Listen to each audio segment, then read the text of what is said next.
The title of my topic today is As Tough as Weeds.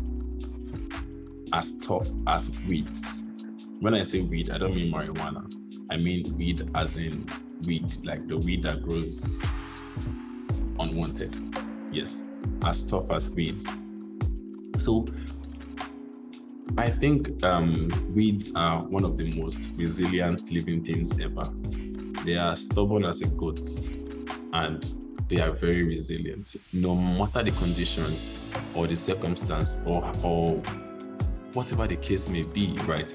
There is always a weed growing on a crack. These guys even grow on fences.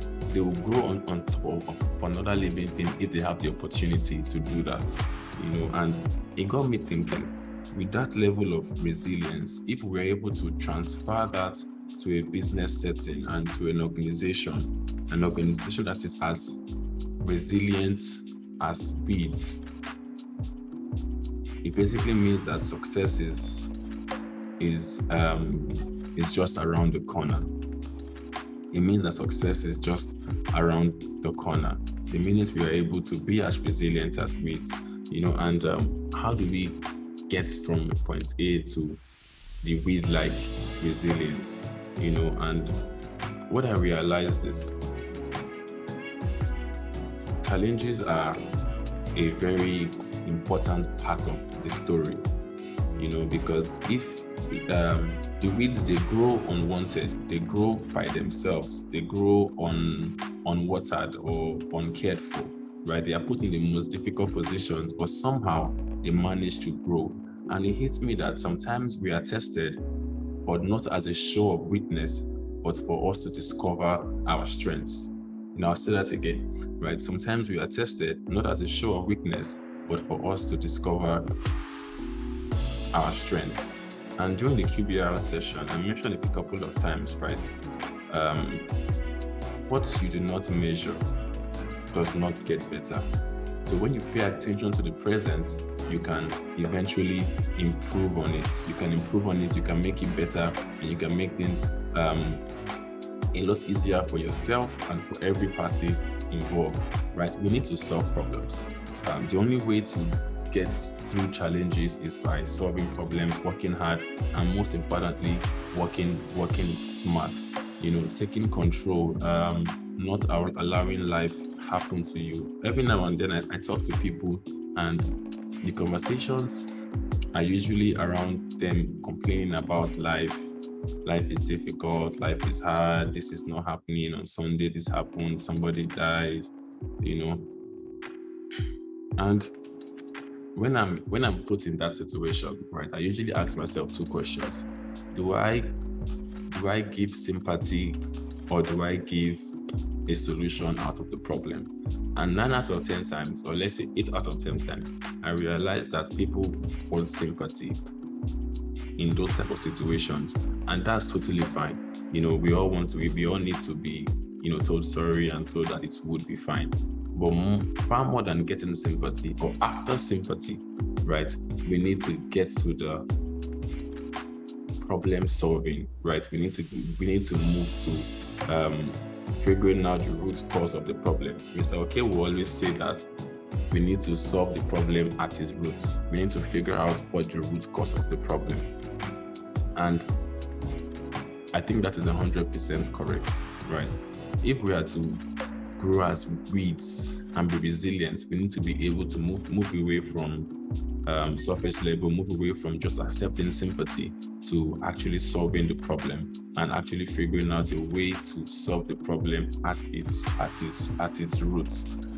Motivation is great, come here, Monday meeting, you get riled up, you hear one or two things, but what is most important is creating a habit. That's where the magic is, creating a habit. Sometime in 2020, I had a problem, and as minute as it may seem, it was a very big problem. I used to always feel sleepy in the afternoon. There is no afternoon for like months where I do not feel sleepy, and it takes away from my productive hours because I'm then feeling sleepy, struggling through the meeting, and it was just not nice. Priya and I came up with a plan in quotes, how to solve this problem. And we turn this plan into a habit. And for the past 2 years, I have not felt sleepy. Well, let's say for the most part of it, right? I have not felt sleepy in the afternoon, and I've been able to solve a problem that has helped me get my productivity up. And it may seem as little as sleeping in the afternoon or not being able to get out of bed early, but these atomic habits are what come together to give us that resilience. Learning cannot be underestimated. Learning cannot be underestimated. When we talk about the future 9 out of 10 times, right, comes one day at a time. The future comes one day at a time. It creeps on you. Now, this is already the 7th month of the year. Next week is gonna be August, right? Before you know, we have less than 4 months in the year, and the year is out, right? So the future comes at you one day at a time. So we need to constantly be in learning mode. We need to constantly be in self-improvement, seeking new ways to do things differently, seeking new ways to do the same thing more efficiently and more optimally. In the course of life, many things are going to happen and many things are going to change. But at the end of the day, you're responsible for your life. You're responsible for your highs. You're responsible for your lows, and you are most responsible for what value you bring to the table, right? And these are ways that we can make sure things work. Slow, steady steps around changing your habits. Identifying what issues you have that you can improve on. Something as little as sleeping in the afternoon can be robbing you of 2 hours of productivity every day.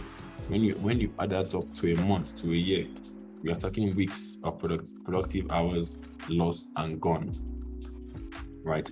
So I want you guys to listen, but most importantly, I want you to hear me, right? As tough as a weed, what does that mean to you? And how can you take that and adopt it into your life and become as tough as a weed? All right, guys. I hope with these few points of mine, I've been able to convince you that there are ways to be as tough as a weed, and there are ways to build resilience, and it starts with you.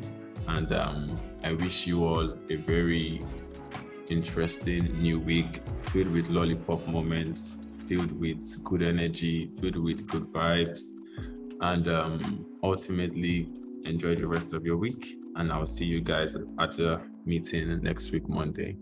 Have a blast, guys.